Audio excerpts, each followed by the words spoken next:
I'm Anthony Davis, and welcome to the 21st episode in this series from MeidasTouch and 5-Minute News called The Weekend Show, where we take a deep dive into the news of the week. Download the show as audio in addition to my daily 5-Minute News podcast on iTunes or wherever you get your podcasts. Joining me today is Alexandria Villaseñor, 17-year-old climate justice activist and executive director of Earth Uprising, and Nadia Khalif, an 18-year-old climate activist from Northern Virginia, council member on the Earth's Uprising Global Youth Council, advocating for sustainable policies and solutions at the next COP. Welcome to both of you. Thank you for joining us. The reason I wanted to talk to you guys today is because I did an interview with a journalist called Umair Haq a few weeks ago, and he talks a lot about climate, and he writes some quite scary stuff about, birds dying and falling out of the sky because the climate is too warm for them to fly. And it sounds dramatic, and I said, isn't it crazy that this thing is happening to our planet, and yet the only climate activist that most people can name is Greta Thunberg? Why is it that there are not more people that we are aware of? We remember their names. And he agreed. He just thought it was really sad. So I made it my mission to kind of go looking for this new generation of climate activists to find out who it is that's doing it and what it's all about. Alexandria, let me start with you. Can you just tell us a little bit about your organization before we get into our conversation? Yeah, of course. So Earth Uprising International is a youth-led climate education to action pipeline organization. And so we focus on educating young people on the climate crisis and empowering them to take action. But we're also expanding and starting to look at other ways to take direct action because we really need massive global mobilization in every aspect of our society. And we also are international. We have young people in over 30 countries. And what's really important to our organization is expanding to other issues as well and realizing how the climate justice movement is intersectional with every other movement out there. So the climate movement is the movement for reproductive rights. The climate movement is climate justice is racial justice. The climate movement is the fight for food and water issues. And so we're really looking at how can we make sure to support and amplify every other movement out there so that we get climate action. Nadia, how did you first come across the organization and get involved? Well, it all started off with another activist named Mohammed, and he was a part of Earth Uprising.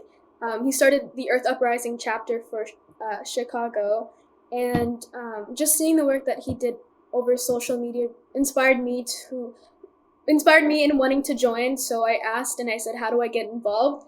And from there, I joined Earth Uprising as a communication member. And then eventually I was elected as a Global Youth Council, a democratically elected body of activists from different countries, from different parts of the world. And with this council, we're responsible for creating campaigns about sustainable policies and using that in COP in Egypt, and just having the ability to work with other youth activists is just very inspiring and motivational for me. I was looking at your website, and it lists all of the kind of kids involved basically across the world, and everybody is very young and very enthusiastic about their involvement. And it really made me feel kind of wonderful, to be honest, because I feel like I can't trust the grown-ups anymore. We need a new generation who get it, people who realize the significance and the magnitude of the problem. Let's just have a look at a couple of the stories that have been making the news. So the U.S. Supreme Court has sided with Republican-led states in an effort to hobble the federal government's ability to tackle the climate crisis in a ruling that is going to have profound implications for the government's overall regulatory power. This was a 6-3 decision. All 6 of the conservative justices voted to effectively prevent the EPA from limiting the pollution caused by factories. This kind of emissions of fossil fuels. I mean, this is massive, isn't it? I mean, some people are saying that this is one of the most dangerous things that could have happened. The court is effectively making clear it would rather represent the interests of corporations and the super rich than the needs and the desires of the vast majority of Americans or the people on Earth. Alexandra, how do you feel when you kind of see this? Well, this is disastrous for climate and environment, of course. But what's being missed is that this is disastrous for youth and future generations. And that's because of the urgent timeline that we're on to reduce emissions. So we literally have less than 7 years to reduce our CO2 emissions, or else we burn up our carbon budget completely and our ability to keep global warming under that 1.5 degrees Celsius. So this ruling delays the kind of action that we need and maybe even puts it out of reach. So there will be more disasters and more deaths because of this one SCOTUS decision, and those disasters will affect the most vulnerable first, like young people and people of color and in the global south. So it's really devastating, and I think that it's angered and made a lot of people ready to make their voices heard and really make sure that we start doing something. And we're going to just make our voices heard even more because this is a complete outrage. They're saying that about the decision on Roe v. Wade, that actually the advantage of this decision is it will encourage more activism and it will make people not take voting for granted. Nadia, how do you feel about, America as a country that is, has built its fortune on oil and gas? I mean, can you ever see the Supreme Court, even if it was evenly balanced, can you ever see the Supreme Court coming down on the side of environmentalists? Or do you just think that, this is a fossil fuel-based country?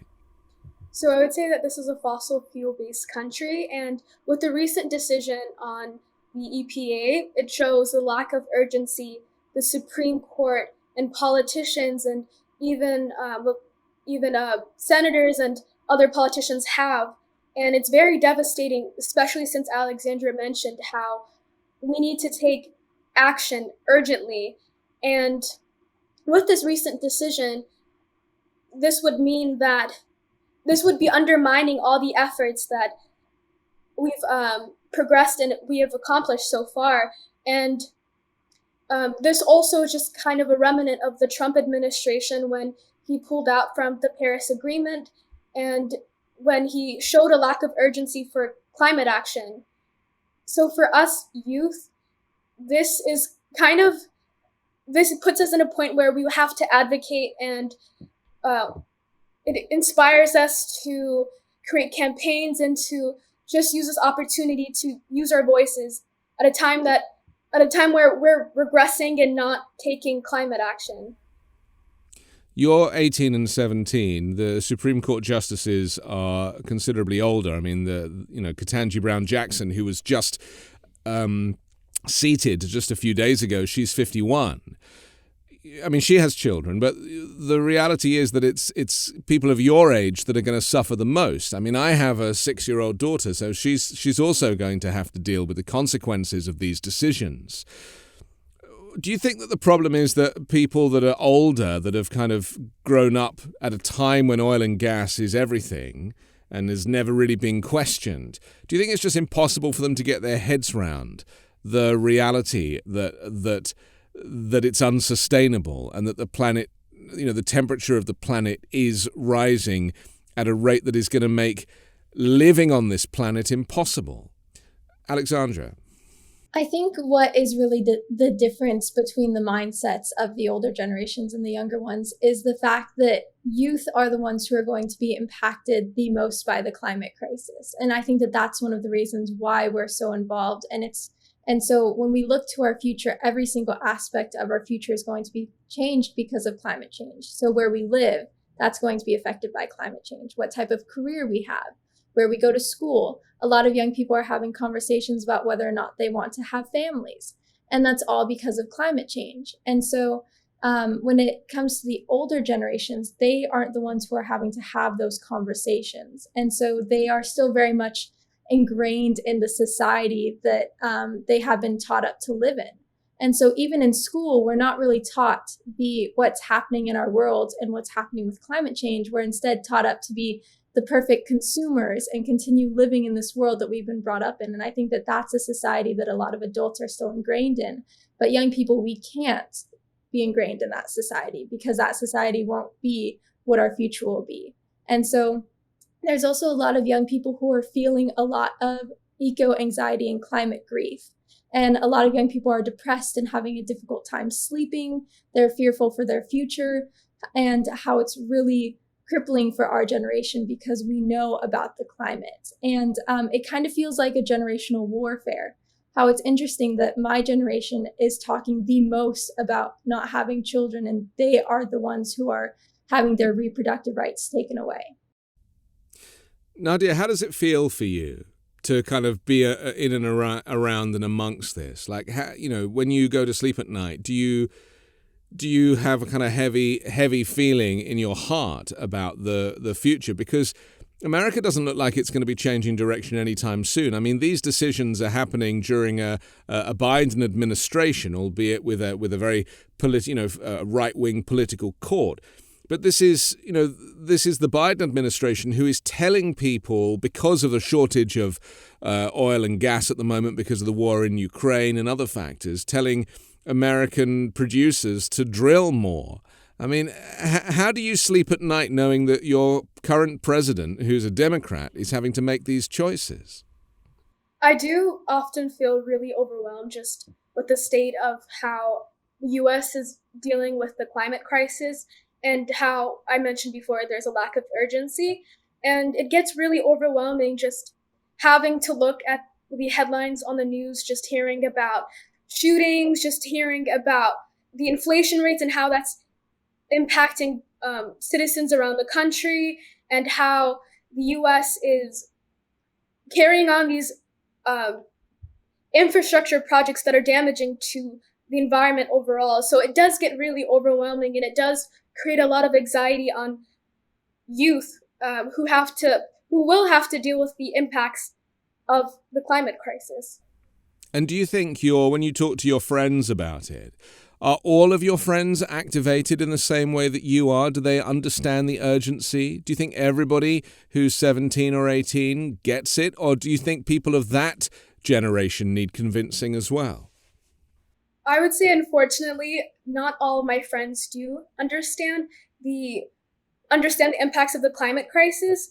And I would say that there are some youth that do need education, and they do need to be well informed about the climate crisis. And I think with Earth Uprising, our purpose is to educate youth and kind of provide a peer-to-peer education on the climate crisis, and to even inspire action from youth from different countries, and to give them a platform to share their stories and to discuss how the climate crisis is impacting them directly. It's interesting, isn't it? Because we've heard about, certain books that talk about race are being banned from schools in some, conservative districts. It's going to be the same for the climate crisis, isn't it? That'll be the next thing that they'll ban. They'll be like, we don't want children in school learning that the planet is heating up and it's the fault of fossil fuel producers. This really is where it's heading, isn't it? That there'll be this, in some states, it'll be a big subject and people will be very open about it, and people will be driving electric cars and trying to, have solar fitted on their houses, on their roofs. And then in other states, there'll be nothing other than just seeing oil fields, as is the case in Texas. Alexandria, do you feel that, politics has really got in the way of this? Because it's only really America that has politicized the climate crisis in such a way. 100% politics has gotten in the way of taking climate action. I mean, even looking back at our politics, we've seen our politicians being bought off by the fossil fuel industry. We've seen decades of misinformation campaigns from the fossil fuel industry too. And a lot of that is targeting our political system with that misinformation. And so they've created such a divide between people in our country. And so I think that, when we look at whether someone is Republican or Democrat, that does get in the way of whether we think climate change is an issue or not. But climate change is not a political issue. It's just what's happening to our environment. We can't think of it as a political issue. And so one thing that I think is really interesting about young people today is the fact that there's a lot of young people, no matter what political party they come from, who are starting to talk about how climate change is not a political issue. And it's just something that we have to do. Climate change is science, and we can't treat it as something that is just happening within the borders that we've created in our society. Climate change is not just a US issue. It expands to other countries across these borders that we've created. So it's 100% a scientific issue, and we have to start looking at it that way. We can't politicize something that is just science. Ron DeSantis, who's the governor in Florida, refers to it as Democrat stuff when anybody asks him about the climate crisis. Although saying that, there's flooding issues and all sorts of climate issues in Florida, and he is taking action, but he's just rebranding it and changing the name of these projects so that his voters don't think that he's doing something about climate change. I mean, that's the stealth-like nature of politics here. Let's just talk for a second about how much of the emissions are the fault of business versus people in their domestic lives. Because I have a little project at home. I'm quite environmental. I drive an electric car. I try and charge my phone with solar, because I live in a sunny climate and I have a little solar panel and I charge up a little battery, and then overnight I charge my phone using the power of the sun that I've captured during the day. It's a tiny little thing. I'm using about $30 or $40 worth of equipment to do it. It's not a huge amount, but it's nice for me to know that I'm walking around all day using a phone that was powered from the sun. It's just my thing. Now, the reality is that it's factories that are pumping out emissions at these huge rates that are really the true polluters, not me charging my 5-volt phone. So, Nadia, do you think that this is something that businesses are taking seriously enough? Or is this something that, we all need to have a collective responsibility for? I think that it's important. I would say that businesses for a long time, have had so much leeway in their manufacturing process. And I think that we have to understand that the climate crisis is a social and economic issue that will impact Americans when there are droughts and natural disasters. People will lose their homes. That will create food insecurity, and it will just cause illnesses, and it's a public health concern.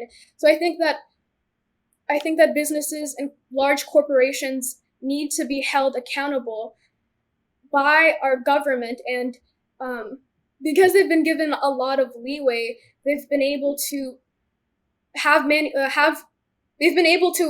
establish factories in developing countries like Bangladesh and get away with pollution and unsafe working conditions. So I think that it's time that we create labor unions that hold these large corporations accountable and create safe working spaces for workers, and also promote sustainability within the manufacturing process.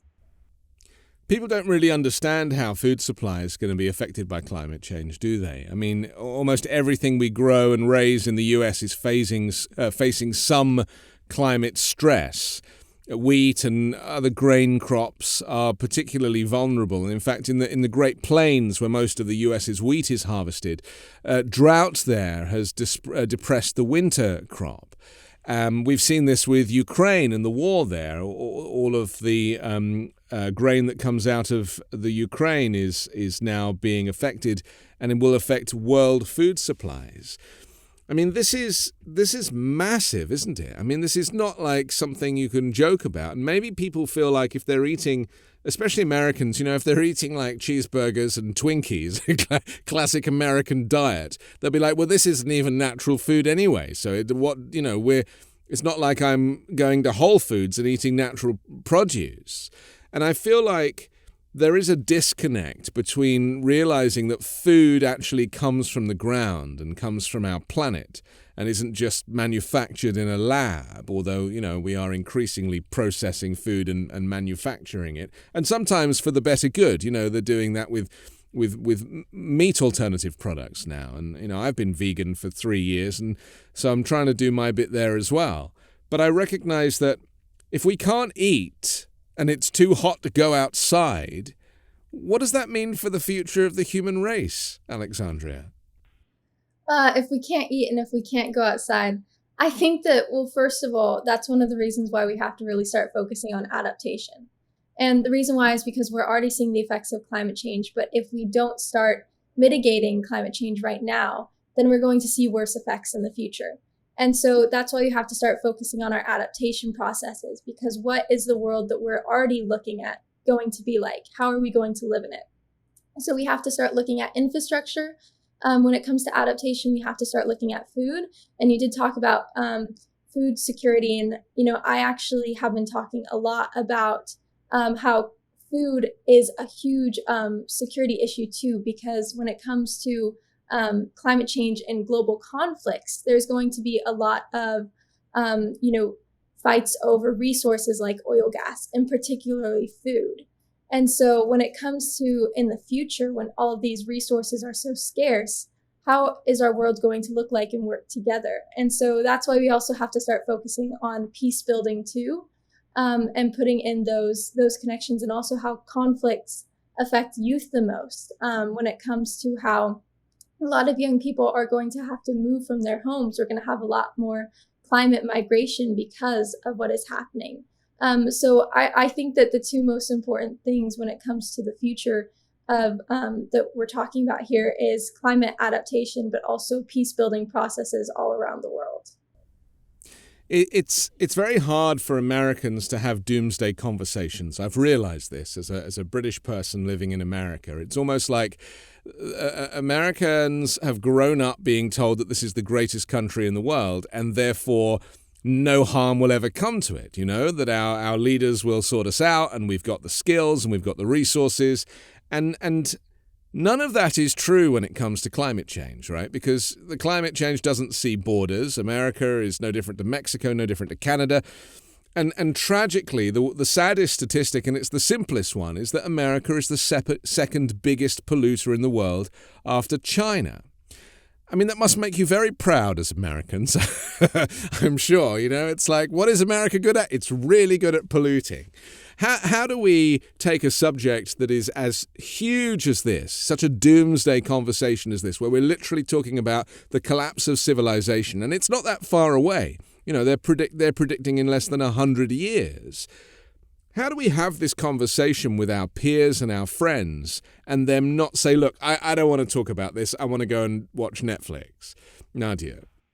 So I'd like to first off say that Americans have the privilege to not feel that they have the privilege to say that they don't believe in the climate crisis because they're not feeling the effects that other countries may be feeling. And I specifically am from Somalia, which is a country most impacted by climate change. And there are constant droughts, people dying from the climate crisis because they're not able to find water, and people from pastoral communities, their livestock is dying, and they have to migrate to other cities just to find food and water.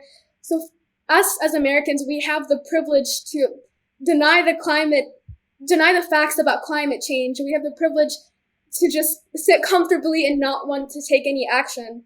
But I think that it's important that we educate our family, our friends, the youth, and having conversations with them, and also sparking intergenerational conversations with the older people in our family and explaining the impacts the climate crisis is having on people from marginalized communities, underserved communities, and how we need to take responsibility and also take action, especially given how the climate crisis is an existential threat to public safety.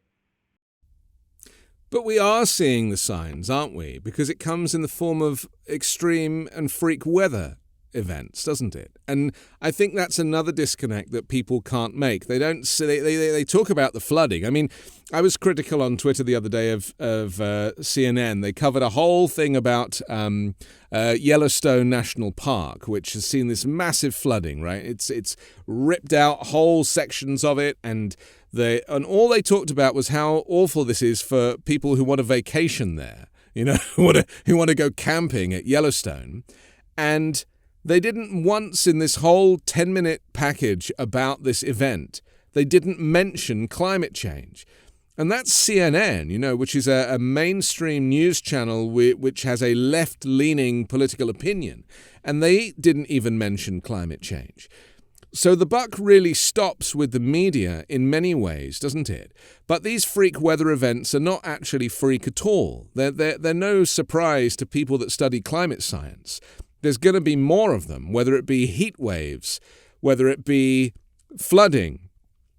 But it's also, and this is what you were describing, I think, about Somalia, and we're certainly seeing in the whole Indian subcontinent, like that is really where the heat is now focused, and that's where it's starting.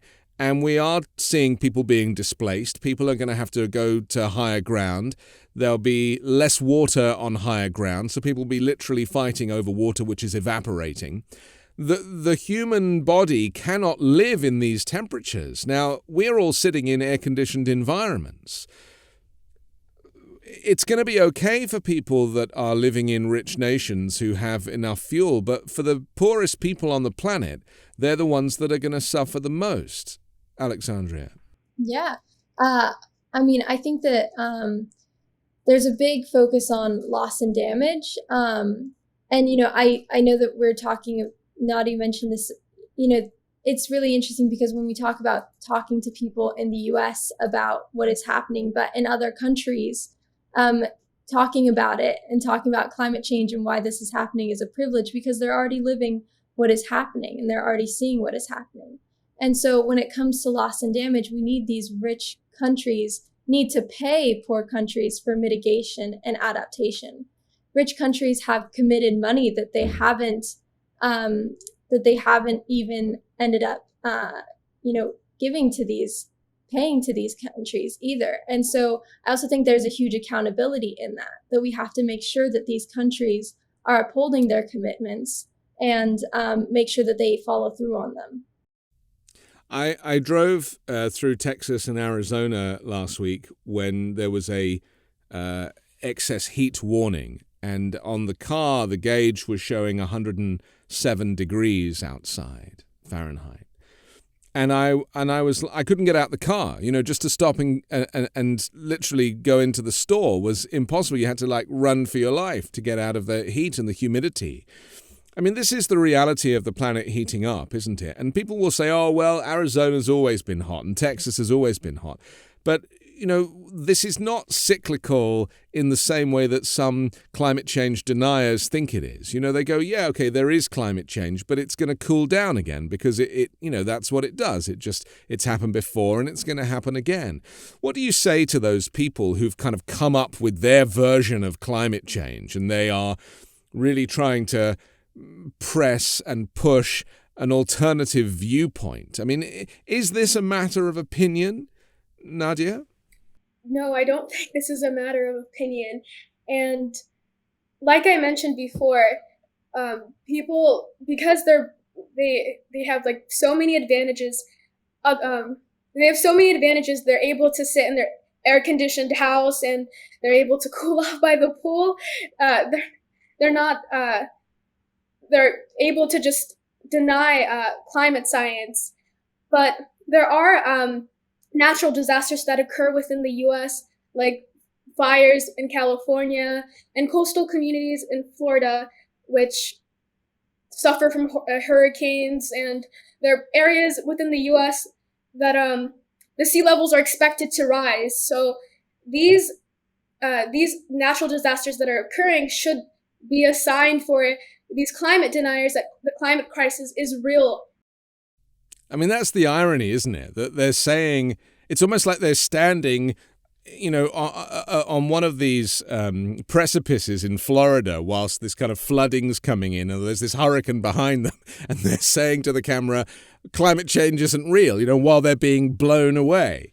This is what frustrates me, is that the evidence is so blatant, and it's not a matter of opinion. Every climate scientist is saying the same thing. The problem is, if it's a bit like with COVID, if you go looking for a quack doctor to deny that COVID is a thing, you're going to find one, because it takes all sorts on this planet. And it's the same with climate change, isn't it? There was famously at COP, I think it wasn't Glasgow, but it might have been the time before, the conference was going on in one venue, and then over the road in another venue, they had a whole bunch of climate scientist deniers who had an alternative version of events.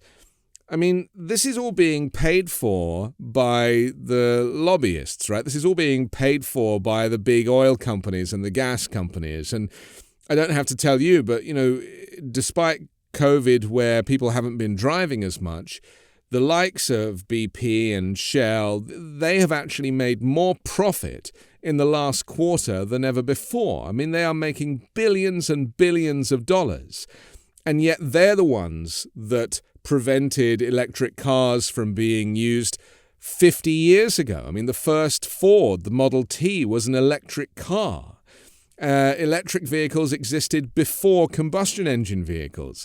And yet, maybe people don't understand how big business has really rewritten history to make us use fossil fuel. And now those of us that are not buying it are waking up to the fact that electric is actually, it's not perfect, because obviously it still uses fuel to generate the electricity, but not at anything like the rate that oil and gas does. And of course, there's no emissions with electric cars. So do you think, Alexandra, do you think people will get this concept of collective responsibility, where we can all do our little bit? Do you think people recognize that what they're hearing on TV, or what, some people are saying, is not based in truth? It's based on people who lobby them, and that money is changing hands, that there's this whole business behind climate denying? Mm-hmm. Well, I hope that we'll have a collective consciousness shift where people start to see what is happening. But I think the problem is oil and gas have really bought our country. We don't have a rule by the people. We have a rule by the oil and gas companies. So they're making the laws that we're seeing in this country and the policies that we have. And so I think that what we really have to start doing is becoming aware of it and calling it out. And I think that that's one of the things that we are really focusing on, is talking to each other and educating each other when it comes to also people collectively taking action. One thing that I really want to see when people talk about individual actions and what can you do for our planet, I always say that there's one individual action that I want people to be taking. And that's where you, it's something that Bill McKibben talks about all the time as well, where you become less of a individual and more of a collective of people calling for action. So join a movement full of people. Go out and find others in your community that are calling for climate action. Join an organization. I think that that is one of the best things that you can do as an individual, to start calling for this collective change. And then we really just have to start calling out our governments and holding the oil and gas companies responsible for the damage that they've done to our planet.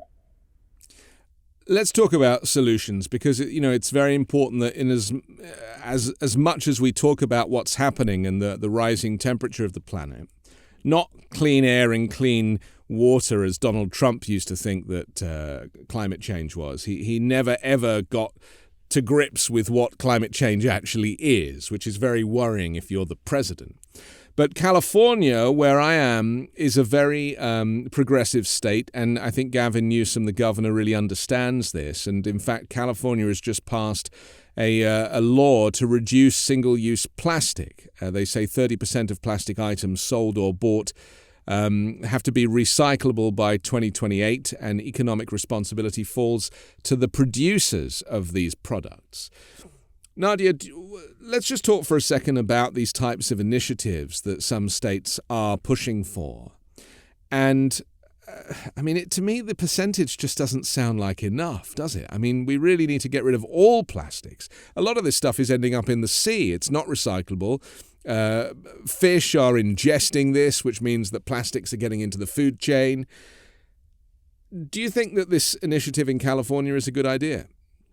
I do think that it's a good idea, but like you mentioned, it won't be enough. And that's the reality, that we have to take a lot more action. And we, specifically the Biden administration, they promised to committed to reducing greenhouse gases by 50% in 2023. So I think that although California is taking this initiative, I think that there needs to be a nationwide initiative in solving the climate crisis, because this won't be enough. And a lot of scientists have told us and have given us the facts on how we probably won't reach our goals and the goals stated in the Paris Agreement. If you don't mind me jumping in, I also Sure. do want to say that Governor Newsom is still giving out fossil fuel permits. So I appreciate the new law on plastics, but what we need to do is to reduce single-use plastics. But the first solution is to reduce fossil fuels. I mean, even the IPCC report tells us that we can't have any new fossil fuel infrastructure, but California is still exploring for oil and gas. So I think that when it comes to them banning single-use plastics, and I think that they also have to start doing the no new fossil fuel infrastructure work too, or else it really just looks like they're trying to look green. Well, they just announced no new gas stations. They're not going to allow permits for new gas stations to be built. But it's a little bit late. It's a little bit like, stopping AR-15 semi-automatic weapons from being produced when there's already like 13 million of them in the country. And this is really my concern, is that we are too far gone. And I've often said that, people who are going to be the last to join in with this movement will be the Republicans or people watching news channels that have a bias or listen to their leaders who have a bias. And the tragedy is that we have Joe Manchin and Kyrsten Sinema in the Democratic Party who are blocking the climate and social bill. They are blocking anything that is really going to shift us to renewables. And some countries have actually done very well. I mean, Costa Rica is almost completely carbon neutral. And I've often said there's so much land in America that isn't used for the harvest. I mean, we could paper the entire country with solar panels and put wind turbines on every coastline, and we could probably cover most of the energy that we need with nuclear backing us up. Or maybe the other way round, nuclear and then with renewables backing us up. And there are initiatives. I think I read about a study in Sweden where they've worked out a way to dispose of nuclear waste in a very safe way. They put it in canisters and they bury it very deep in the ground. And so they are coming up with ways of dealing with the nuclear issue, which is, of course, the waste. Alex, do you think that that's viable? I think that nuclear is affected by, extreme weather. And I would really like to see more nature-based solutions. And I think that really just keeping oil in the ground and then just reducing our emissions and focusing on renewable energy when it comes to, solar. And I think that nuclear infrastructure is risky. And I think that, look at Fukushima. I think that, we really have to start looking at more stable solutions than just causing another problem, trying to fix the problem that we already have. Interesting. Just finally, let's just talk about the kind of immediate future. This ruling from the Supreme Court is devastating, isn't it? And there are protests going on around the world for Roe last week and this week for this decision against the EPA. I mean, do you think it is the job of government to save our lives going forward, or is it something that should be left to the people, Nadia? I do think that it's the job of the government to represent the people and to protect the people's interests, and to also protect public safety. And as I mentioned before, the climate crisis is a public safety matter. It's not a political issue. So it is the duty of the government to take action and to increase their efforts in solving the climate crisis. And it's really unfortunate that within the U.S., although the U.S. is one of the largest polluters in the world, we have politicians denying the climate crisis, and politicians who are climate deniers. And it's really unfortunate because some of these people are able to take advantage. Some of these large corporations are able to take advantage and are unregulated by the government when it comes to their manufacturing process and when it comes to unsustainable practices. So I do believe that the government needs to increase their efforts, and it is their responsibility and duty to protect the people. And I also think education is so important, isn't it? Because people don't realize that, if we buy, say, a plastic spoon, or we're given a plastic spoon when we go and get froyo, for example, that plastic spoon was probably made in China. And plastic is made from oil. And China gets its oil from Russia. And so we are, we're saying, well, we don't want Russian oil right now because of the war in Ukraine. But if we're still continuing to eat our froyo with a plastic spoon, we're still facilitating this use of fossil fuel via a country that we don't even want to be friends with. And so maybe educating people with conversations like this is really the only way out of it, because I worry that the media don't really have the interest in this subject, because it's not box office for them. They find that the hurricane is exciting, but the cause is of no interest. We have to finish, but I'm very grateful to you both. I really am. And as a parent of a young daughter and a son myself, I really kind of think a lot about their future. And it's very good to know that there are young people across the country, in fact, across the planet, certainly in your organization, that are taking this very seriously. So thank you to Alexandria and Nadia. I'm Anthony Davis. Don't forget to subscribe to The Weekend Show on YouTube or as an audio podcast, and also the 5 Minute News daily podcast, which drops every morning so you can listen whilst you make your morning coffee. And leave an iTunes review if you can. Join me next time with a brand new special guest and 3 more factual news stories to discuss on the 5 Minute News Weekend Show with MeidasTouch.